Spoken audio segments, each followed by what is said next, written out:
श्यामलाल जी hero के बहुत प्रसिद्ध कारीगर थे। उनके हाथों में करिश्मा था कि उनके तराशे हुए हीरे जो भी देखता हैरान हो जाता। ऐसी कारीगरी देख ग्राहक भी मुंह मांगी रकम देने को तैयार हो जाते और सोनार को मोटा मुनाफा मिलता।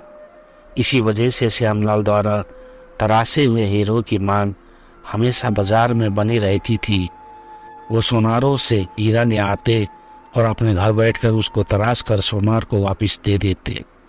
उनका बेटा सुरेश अभी स्कूल में पढ़ता था, लेकिन जब भी श्यामलाल हीरो को तराशा करते तो वो उन्हें बहुत ही ध्यान से देखता। उसकी उत्सुकता और हीरो की प्रति लगाव देख वो उसे भी अपने हुनर की बारीकी समझाने लगे।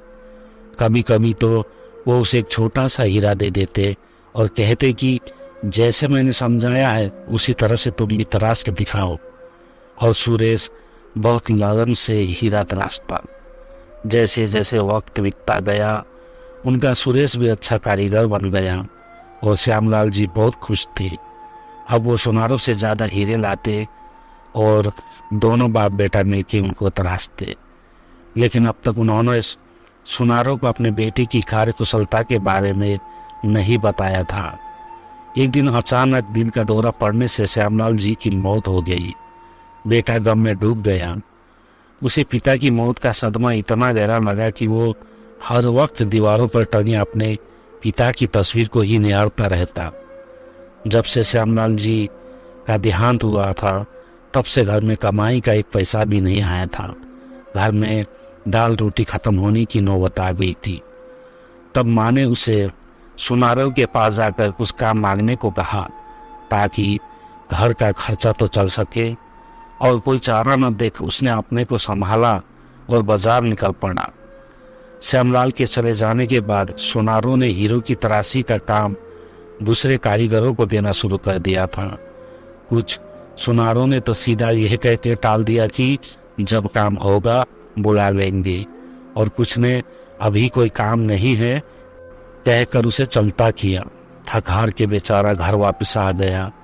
घर के हालात अच्छे न होने की वजह से उसकी कहीं नौकरी की भी सोची, लेकिन फिर ये सोच कर कि उसे तो हीरे के अलावा कुछ आता ही नहीं, वो मायूस हो गया। कुछ दिन ही बीते थे कि एक दिन एक आदमी उनके घर आया। उसे मालूम ही नहीं था कि श्यामलाल का तो देहांत हो गया था। ये सुनकर उसे बहुत दुख हुआ और वो जब चलने को हुआ तो सुरेश ने पूछा क्या कोई काम था। तब उस आदमी ने बताया कि वो पास के शहर में सुनार है और अक्सर श्यामलाल से अपने हीरो का काम करवाता था। ये सुन सुरेश ने उसे आग्रह किया कि वो एक हीरे का काम उससे करवा के देखे। सुरेश ने उसे भी बताया कि अपने पिता से पूरी कारीगरी उसने सीखी है। ये बात उस सुनार को ठीक लगी और उसने सिर्फ एक हीरा सुरेश को दिया और कहा कि इसे तराश कर कल मुझे दुकान पर दे जाना। अपने पिता को प्रणाम कर सुरेश काम में जुट गया। सारी रात लगा उसने उस हीरे को तराशा और सुबह सोनार के पास पहुंचा। उस हीरे को देखते हुए उस सोनार के मुंह से सिर्फ एक ही बात निकली, कौन कहता है श्यामलाल जी नहीं रहे। श्यामलाल तो मेरे सामने खड़े हैं सुरेश के रूप में, ये तो अपने पिता की ही परछाई है। ये सुन सुरेश की आंखों में आंसू आ गए।